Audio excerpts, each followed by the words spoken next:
नाशिकमधील डेंग्यूच्या प्रादुर्भावावरून काँग्रेस पक्ष आणि ठाकरे गट आक्रमक झालाय। महापालिका इमारतीच्या गच्चीवर डासाची उत्पत्ती स्थळ असल्याची बातमी एबीपी माझानं दाखवलेली होती आणि त्यानंतर आज काँग्रेसच्या पदाधिकाऱ्यांनी मनपा आयुक्तांना डेंग्यू डासाची प्रतिकृती भेट दिली। तर काँग्रेस पाठोपाठ ठाकरे गटाचे पदाधिकारी देखील मनपा आयुक्त अशोक करंजकर यांच्या भेटीसाठी पोहोचले होते। ताबडतोब डेंग्यूचा प्रादुर्भाव रोखण्याची मागणी पदाधिकाऱ्यांनी केली आहे।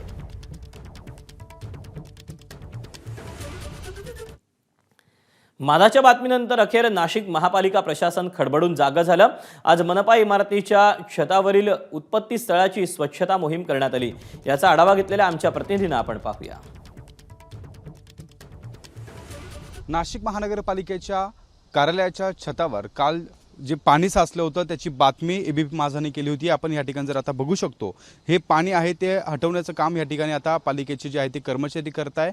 या ठिकाणी साचलेलं पाणी या ठिकाणी या जे होतं ते दूषित पाणी या ठिकाणी आपल्याला पाहायला मिळालं होतं आणि त्या ठिकाणी डासांची उत्पत्ती स्थळं देखील या ठिकाणी तयार होत होते।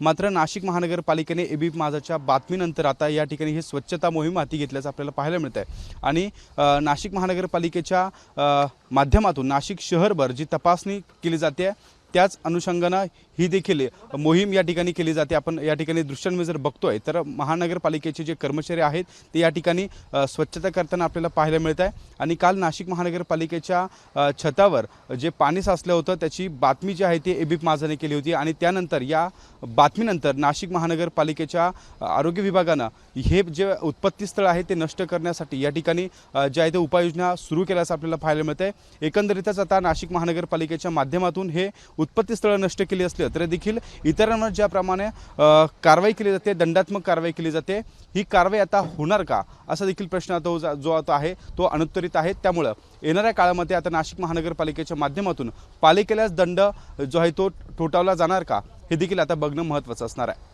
कॅमेरामन किरण कटारेसह शुभम बोडके, एबीपी माझा, नाशिक। एबीपी माझा, उघडा डोळे बघा नीट।